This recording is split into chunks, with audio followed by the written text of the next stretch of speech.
How is everyone doing? My name is Jonathan. This is Comic Book Cinema.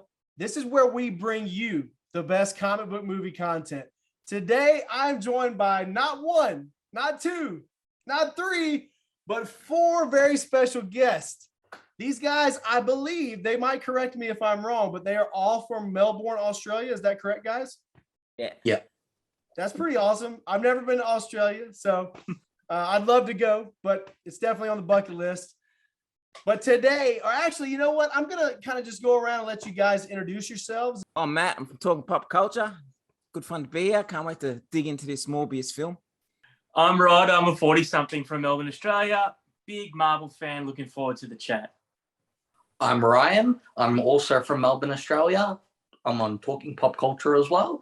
I am a nice 20-something of the group. I'm the youngest one here, and I'm looking forward to digging into this movie. And I'm Nick, also part of the TPC crew, also residing in Melbourne, Australia, and I'm looking forward to rip into this movie. Nick, the wild man. And guys, if you don't know already, we are going to be talking about and reviewing Morbius with spoilers.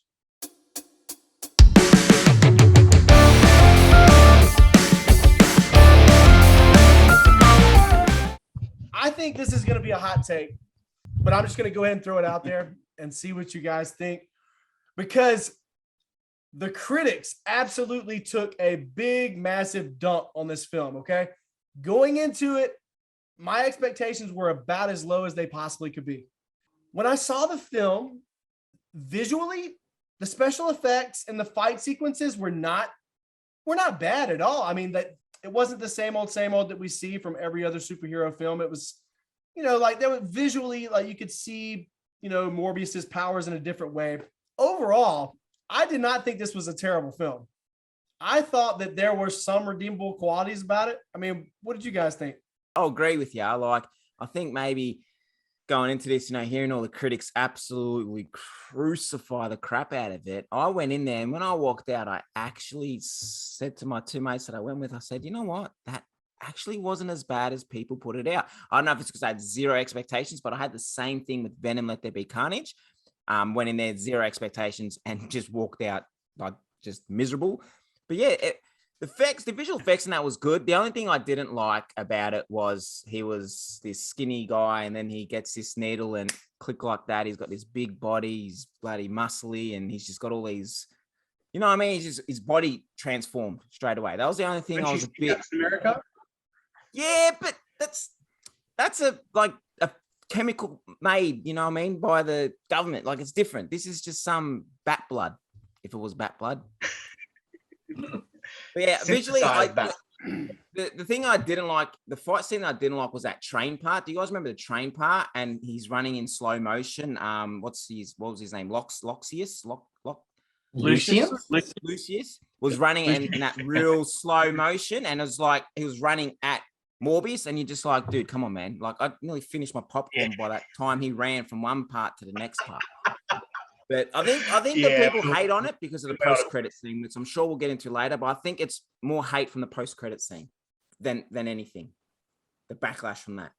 I don't know, man. I wasn't a huge fan of the special effects. I felt like it was that 10-year-old or 20-year-old Marvel version where it's just really blurry.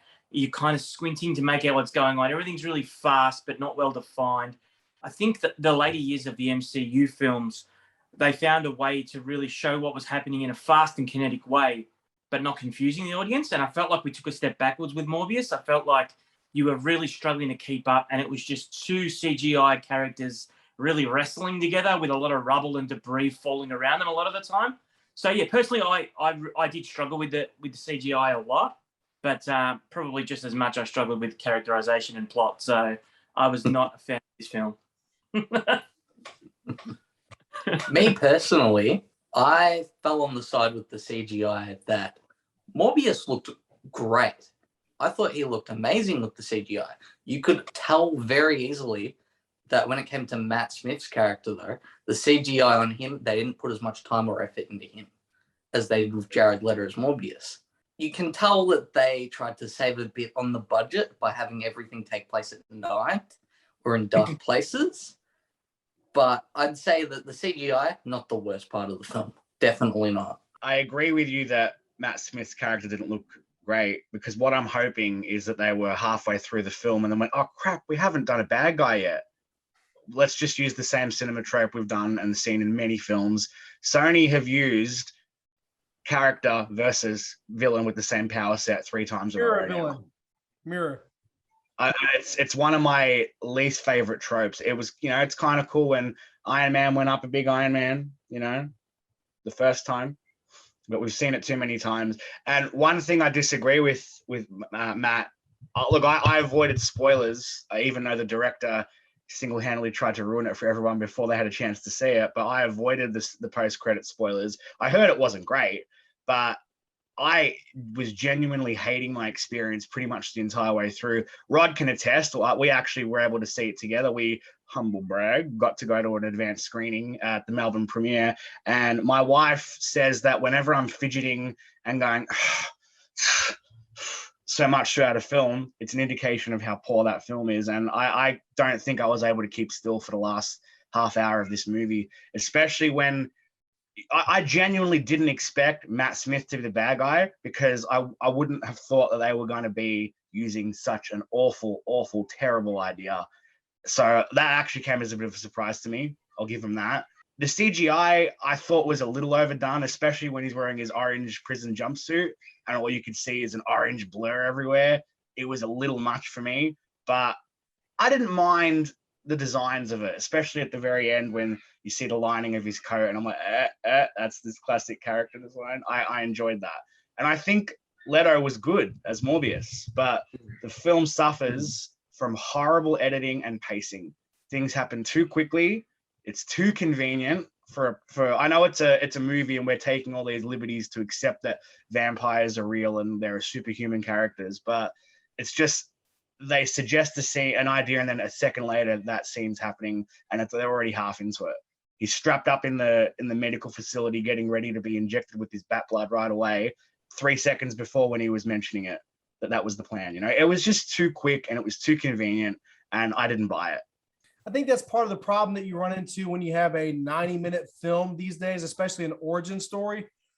It's a lot of ground to cover in just 90 minutes. And you're starting to see that more and more. Like Doctor Strange is considered one of the shorter superhero movies that have come out in the past year.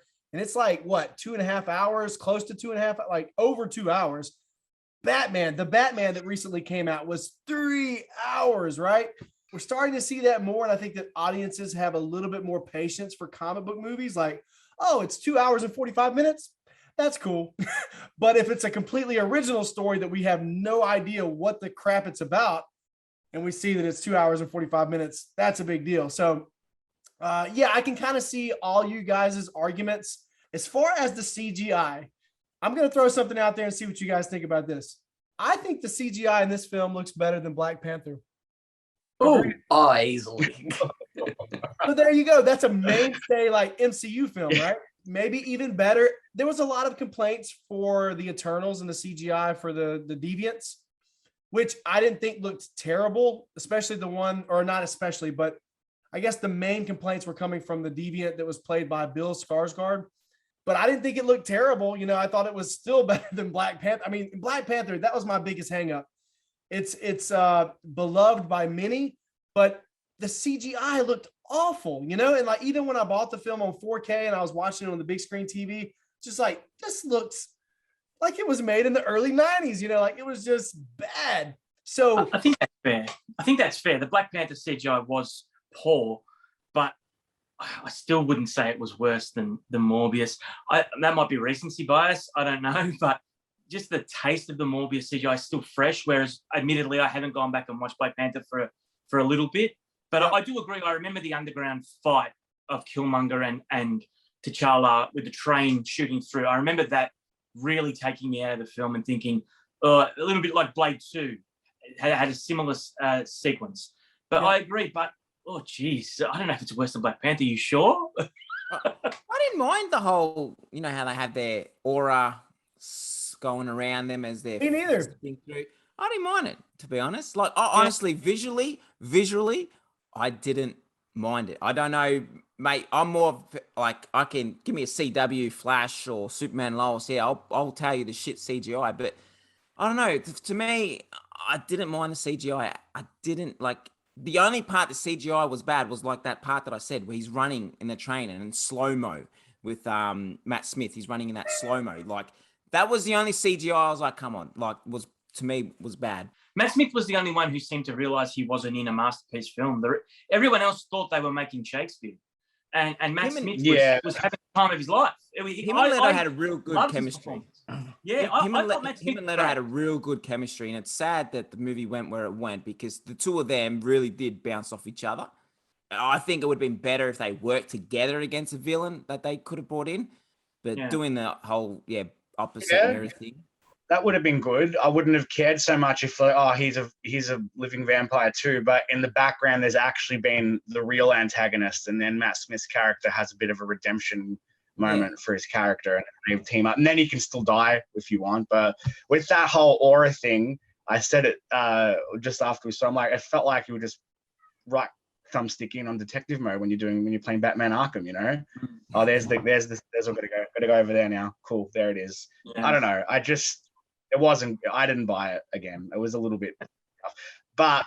But that post-credit scene was the turd cherry on top of a already disgusting Sunday. My question is, why on God's green earth did Kevin Feige allow them to take out the Vulture and put him in the Sony universe? Feige is a Sony owned the rights. I know Sony owned the rights and that, but surely when they're working out the deal, unless they're going to have an MCU Sinister Six, because the point that I don't get with this story is this whole movie is about making him a good guy, and then at the end, the bad guy comes and says, "Let's team up," and he's like, intriguing. Like you just spent a whole movie trying to make this guy good, and now he's going to be bad. You're right. That totally defeats the purpose in a way, but at the same time, a lot of people were talking smack about that post-credit. Maybe rightfully so. Maybe I'm being a bit too nice right here. But, okay, so the concept behind it, right? Like, you see the sky crack open. That's the ending of Spider-Man. No Way Home ends like that, right? The sky's cracking. So we automatically know what that means, right? The multiverse situation is going on. Somehow, whatever way or however, whatever, the Vulture from the universe that we know, we can call it the 616, gets sucked into, the Sonyverse, right?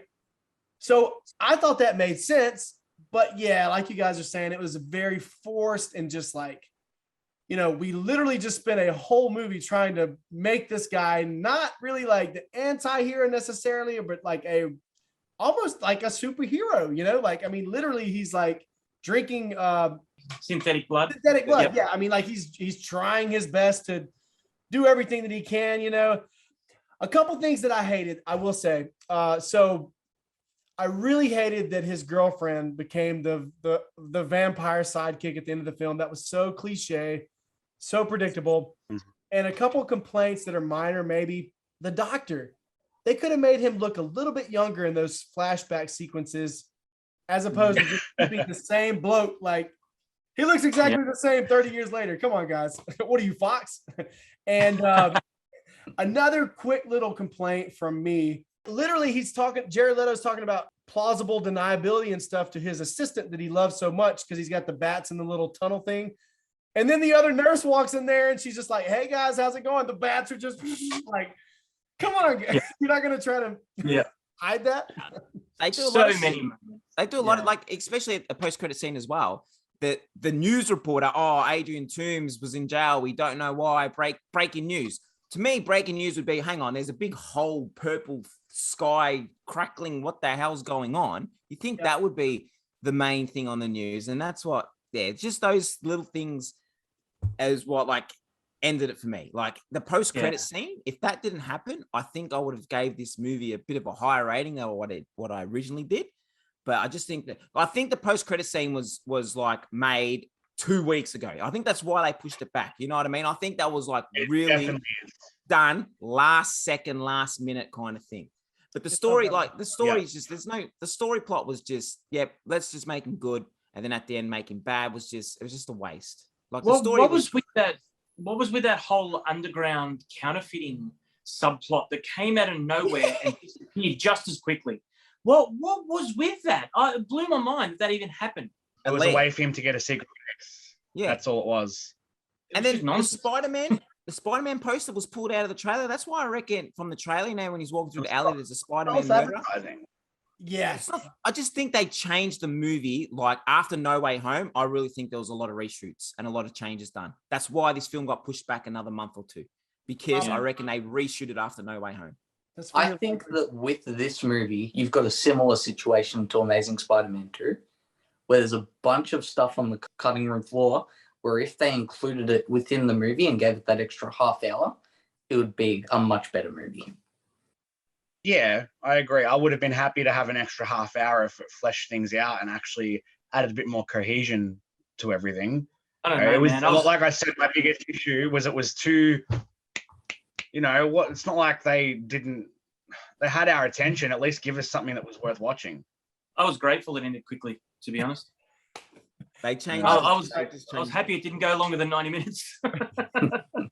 I think within like a minute or so, because I'm like, okay, you've given him and you've nicknamed him, you've called him Milo, even because of the other. All right, that was a strong point. Like, there's that many kids that come and go. What's the point in even learning their different names? Yeah, but then the next scene, the doctor's calling him Milo. I'm like, oh wait, so we've just accepted that now everyone is called. And then at the end, he's like, you gave me my name, and it's like, why'd you even accept that name? That's not your name. Like, come on, man, that was silly. Like, that was meant to like bridge them together even closer, and then I was meant to feel more upset with how it ended in the. I didn't. I'm like, well, that was dumb. You should never have gone by that name. It was someone else's name.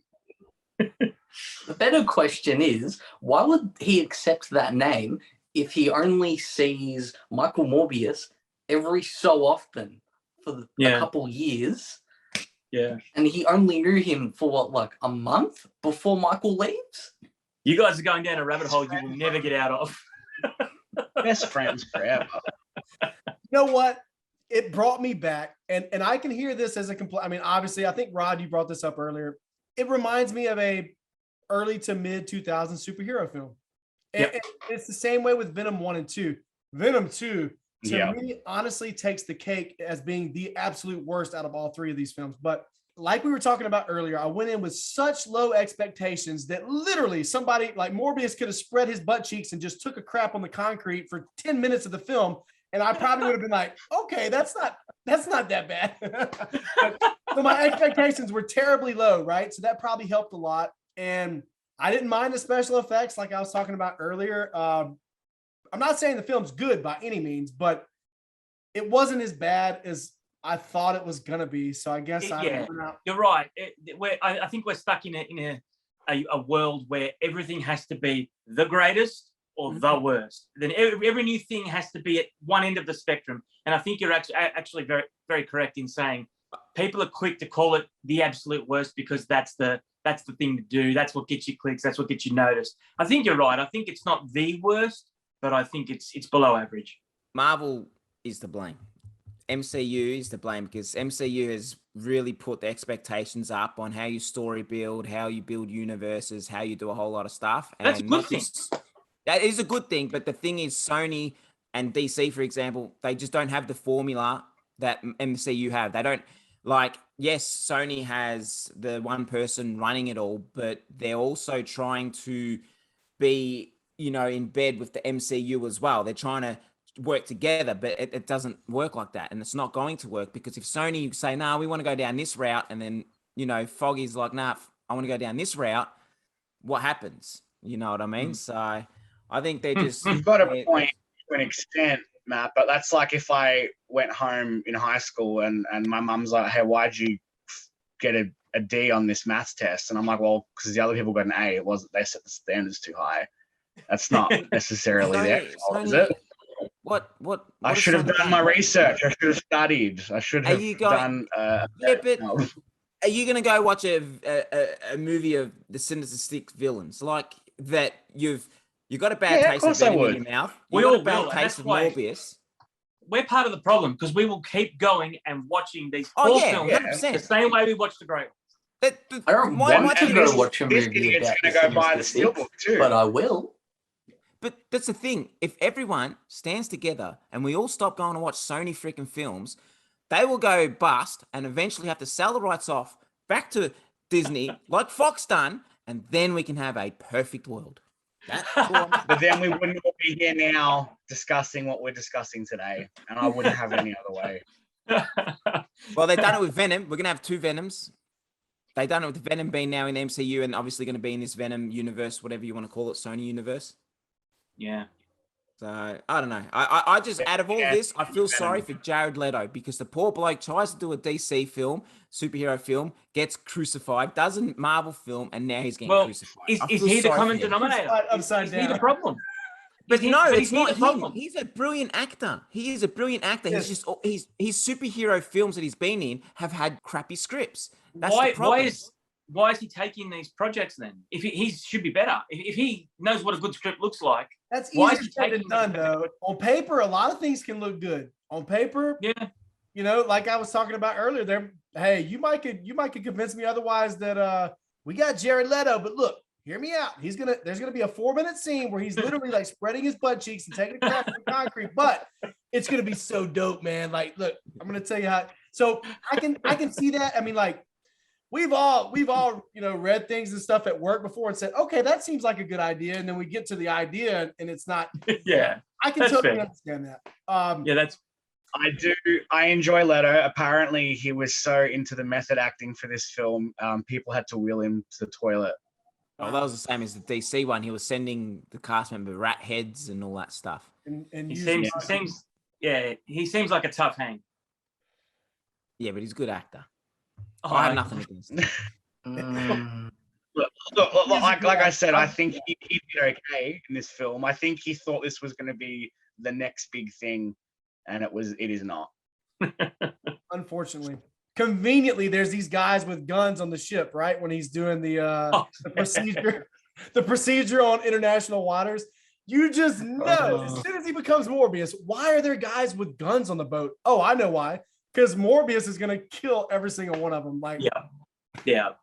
That's just insane. It's just such lazy, sloppy, horrible story and screenwriting. It's just someone somewhere, maybe even the gaffer or the AD or somebody should have put their hand up and said, are we sure this makes sense? Somebody should have grabbed the director, slapped him and said, we need to mix this up. This makes no sense. Why are you out on a freighter doing this? Why are there people with guns? Why is any of this happening? And like I think Nick or Matt said, and why is this at night? Or was it Ryan? Oh, so we can have the CGI and we can cut corners with the CG because we'll do it at night and we don't have to be quite as good and quite as on the ball with our detailing and our rendering. Very, very disappointing decision. I was going to say I would rather watch that cut post-credit scene of Blade where you see Morbius standing across on a rooftop for the same duration of the film over and over again on loop than watch this movie again.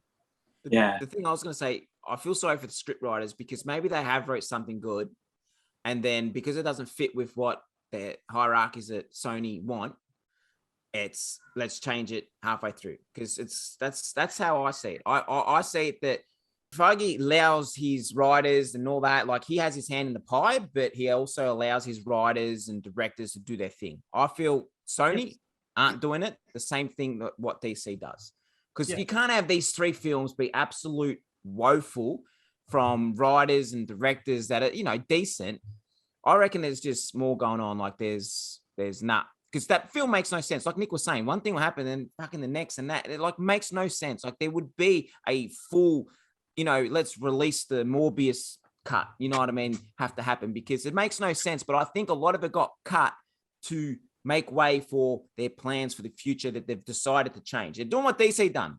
This didn't work. Let's change it to this. This didn't work. Let's change it to that. Just I got this formula. I got 2 words for you: studio meddling. Just like brothers. But this reminds me of the argument when Daredevil came out, the Affleck Daredevil. Everyone said, "But there's a director's cut, and it'll change it. It'll blow your mind." And we watched it, and sure, it improved the original slightly. We threw an extra 20 minutes of Coolio into the movie, but did it really change the way we felt about the film? No. No. And that's and why I watched that movie recently, and it does not hold up. It is garbage. And that's why Foggy's good. He makes a bad film, and he thinks, "Oh, screw it, I'm not gonna hit the panic button. Let's just keep going with what we've got planned." And look what's happened. That I am Venom line was so not funny, by the way. I don't know if that was supposed to be funny, but it was just like, and he like, I in didn't the even know trailer- Venom existed all of a sudden. All of a sudden, everyone knows who Venom is.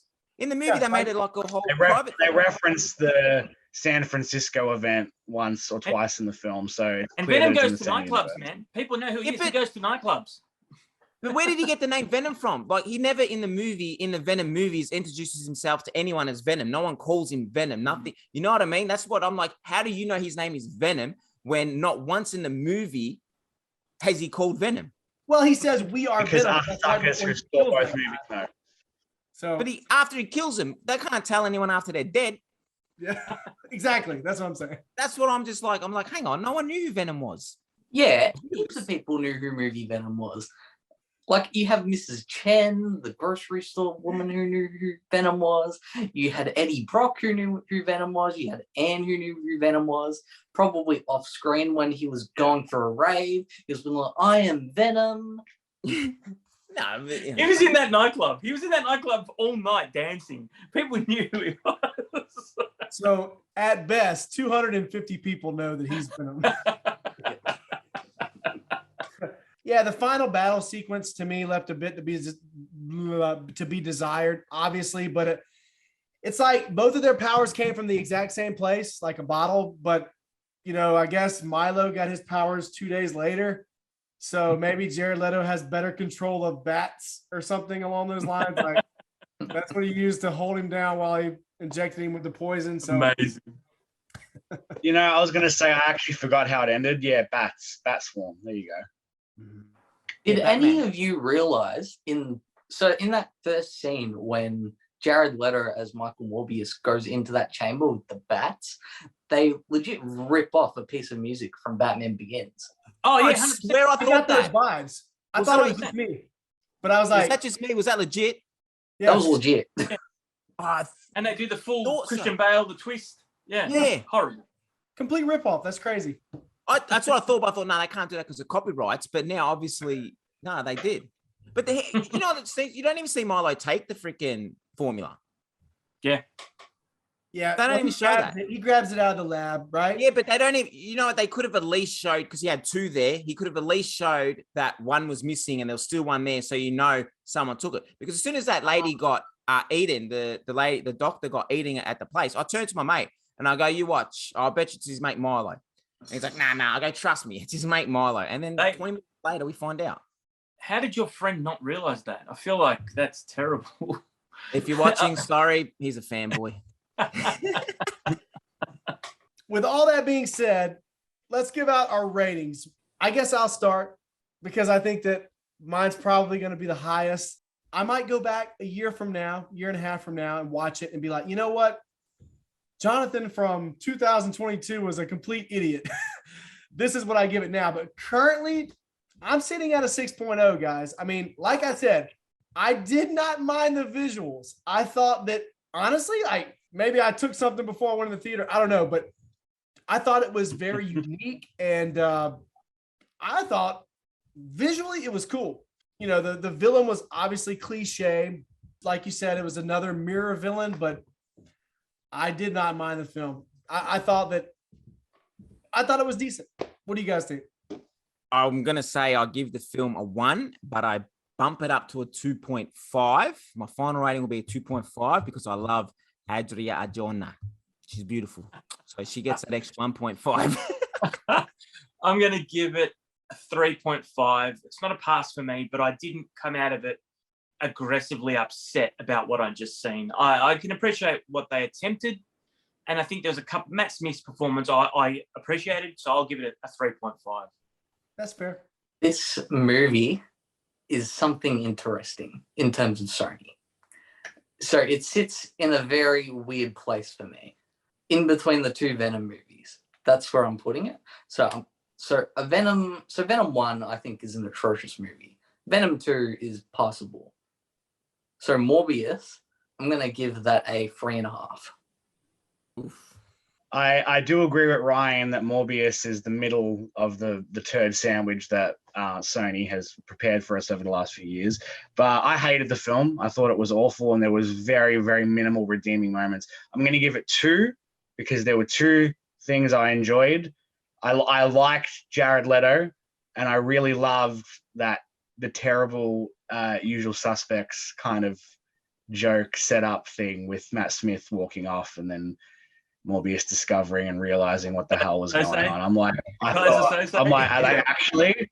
Are they doing it? They're doing it. Oh my God, they're doing it. And yeah, and you know what? Matt Smith dancing around, I think Rod is correct. He knew he was the only one in a crappy popcorn flick. And that's the best way to describe this movie. That's the only nice thing I can say. It's a popcorn flick because damn, I didn't have any popcorn. That would have actually made it better. Maybe passable.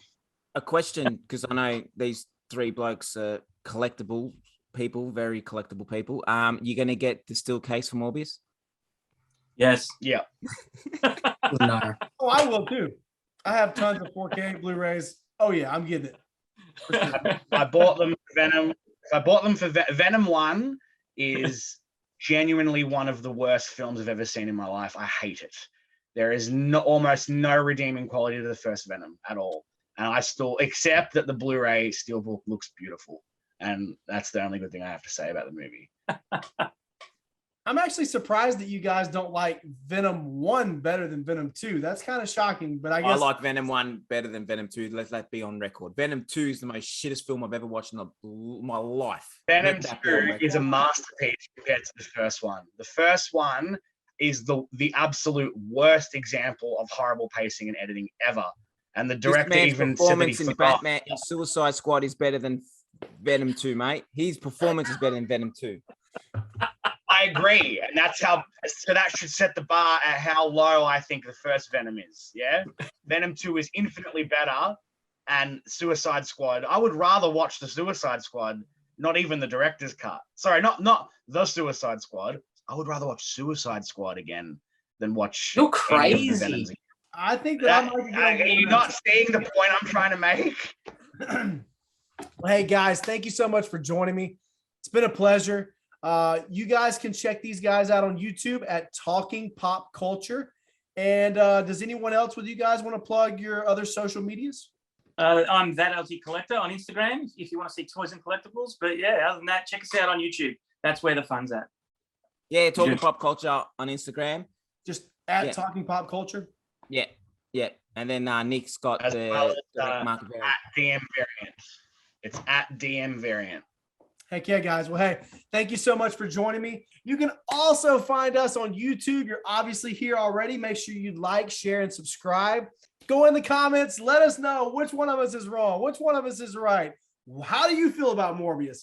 You can also find us on Instagram and TikTok as well at Real Comic Book Cinema. We're also on Facebook. Give us a look. And until next time, have a good one.